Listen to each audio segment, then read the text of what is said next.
There's a mistake that every funeral director fears making. A mistake that can turn a funeral into a nightmare, a farewell into trauma, a family into ruins. My name is Robert, and for 22 years, I've prepared bodies for the final goodbye. But there is one case that haunts me every night. The day we buried the wrong coffin. The day a simple administrative error triggered a chain of events that still makes me question whether some dead really rest in peace when they're placed in the wrong spot. If you think funeral home mistakes are just bureaucratic matters, that swapping one body for another is just an embarrassment solved with an apology, stop listening now. Because what I'm about to tell you will show that some mistakes awaken things that should remain dormant forever.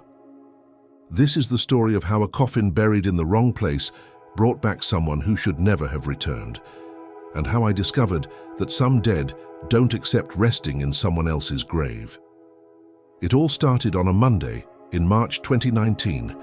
It was one of the busiest days we had ever had at the funeral home. 3 funerals in the same day, all with tight schedules.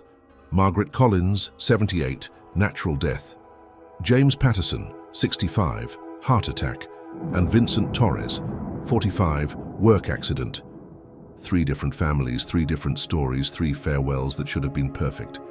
But when you have 3 bodies, 3 coffins, and 3 different cemeteries, one administrative mistake can turn into a tragedy that goes beyond death.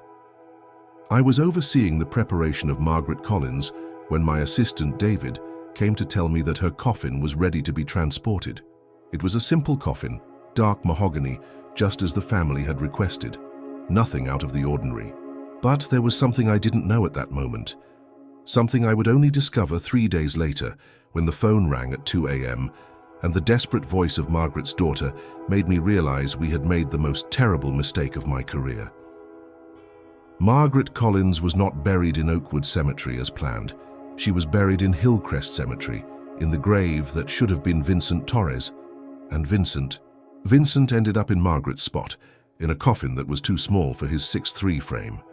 When we realized the mistake, my first instinct was to fix everything quietly, exhume the bodies, swap the coffins, reburied them in the right place.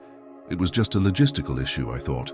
Just an administrative error that could be fixed without the families ever knowing. But Margaret Collins had other plans. Plans I only understood when the strange phenomena began. Because Margaret was not at all pleased to have been buried in the wrong spot, and she was going to make sure everyone knew it. The first signs began the night we discovered the mistake. Margaret's daughter, Linda, called me at 3 a.m. hysterical. "Something's wrong at the cemetery," she cried. "Mom's grave is moving. The earth is shifting as if something is trying to get out." We arrived at Hillcrest Cemetery, where Margaret had been wrongly buried, and what we saw froze my blood. The earth over the grave was forming small mounds and depressions, as if something was struggling beneath. And then we started hearing the sounds. Knocks, rhythmic knocks, coming from beneath the earth, as if someone was banging on the inside of the coffin. But Margaret Collins had been dead for 4 days. I had personally prepared her body, closed her eyes, crossed her hands. We decided to speed up the exhumation. When we finally reached the coffin, we discovered something that disturbed me deeply. The inside was covered in scratches, scratches made by human nails, as if Margaret had tried to escape. Even more disturbing, when we opened the coffin, Margaret was in a different position from the one I had left her in. Her hands, which I had placed over her chest, were now open, palms facing up. Her nails were broken, and there was dried blood beneath them. But what haunted me the most was her expression. Margaret, who had died with a serene smile, now wore a mask of absolute fury. Her eyes were open, locked onto mine, and I could swear there was accusation in that gaze. We transferred Margaret to the correct coffin and took her to Oakwood Cemetery, where she should have been buried. But the problem wasn't solved. In fact, it was just beginning. That same night, Linda called me again. "She's here," she whispered. "Mom's in my house, standing in the living room wearing her funeral dress. She keeps repeating, 'Wrong place, wrong place.'" I thought it was stress-induced hallucinations, but then other people started reporting sightings. Margaret's neighbor claimed to have seen her walking through the garden at 3 a.m. The mailman swore she was at the window, glaring at him with hostility. Margaret Collins was not resting in peace. She was furious about being buried in the wrong spot, and that fury was manifesting in ways that defied everything I thought I knew about death. But Margaret wasn't the only one disturbed by the mistake. Vincent Torres, who had been buried in her place, was starting to manifest as well. And unlike Margaret, who sought justice, Vincent wanted revenge. Vincent had been a problematic man in life, a history of violence, multiple run-ins with the law. His own family barely attended the funeral, and now, buried in the wrong place, he was channeling all his anger at those he considered responsible. The first manifestations appeared at the funeral home: equipment breaking for no reason, temperatures plummeting, and messages written on the walls in dark substance: "Error will pay, wrong place, wrong death." On the third night, Vincent appeared physically. He wasn't an ethereal apparition like Margaret. He fully materialized, but in an advanced state of decomposition, with a sinister grin. "You put me in the wrong place," he said, his voice sounding like a gargle. "You buried me in the grave of a pious old woman. Do you know what that means for someone like me?" Vincent explained that in the afterlife, the place where you're buried determines your fate. Margaret had been sent to a place meant for tormented souls, and he had been sent to a peaceful place reserved for the righteous.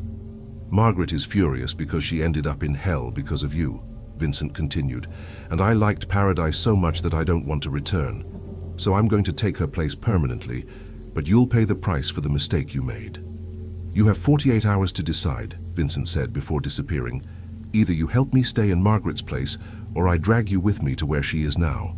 That night, I knew I had unleashed something that went beyond an administrative mistake.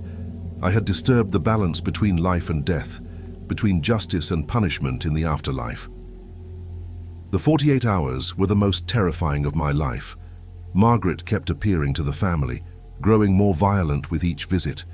Vincent materialized at the funeral home, demanding that I perform a ritual to permanently swap their fates in the afterlife. I sought help in ancient books on funeral rituals, consulted mediums, even priests specialized in exorcisms. They all told me the same thing: when you tamper with the fate of souls, the consequences can be irreversible. With only hours left, I decided to visit the cemeteries to try a correction ritual. At 11 p.m., Margaret was at Oakwood Cemetery, angrier than ever. "You ruined my eternity," she said. I rushed to Hillcrest Cemetery, where Vincent was waiting for me, surrounded by other shadowy figures, souls from other cases of funeral mistakes throughout history. "You're not the first to make this error," he grinned maliciously. Vincent offered me a deal. I would become the guardian of these cases, ensuring that no other mistakes would ever happen again, in exchange for freeing Margaret. It was the only way to correct the imbalance I had created. I accepted. The ritual was completed at 3 a.m. Margaret finally found peace, Vincent returned to his rightful fate, and I became responsible for ensuring that mistakes like this would never happen again. Since that night, I've had a dual mission. During the day, I continue to work as a funeral director, but with extreme caution in every procedure. At night, I help souls trapped by funeral errors find peace. I've discovered there are hundreds of cases like Margaret and Vincent. Bodies buried in the wrong place, souls sent to incorrect destinations. Slowly, I correct each mistake, one at a time. Margaret's family never knew the whole truth. To them, she simply found peace after being buried properly. But the price of that peace was higher than they could have imagined. I've learned that some mistakes have eternal consequences, that death is not a final period, but a transition that can be disturbed by our negligence. And sometimes the only way to correct a mistake is to fully accept its consequences. If you've made it this far, if you're still with me after this confession, leave the word redemption in the comments. Because some mistakes require a lifetime of redemption. Some nightmares begin with a simple coffin buried in the wrong place. Remember, some mistakes have eternal consequences, and some of us spend our lives correcting the mistakes we've made.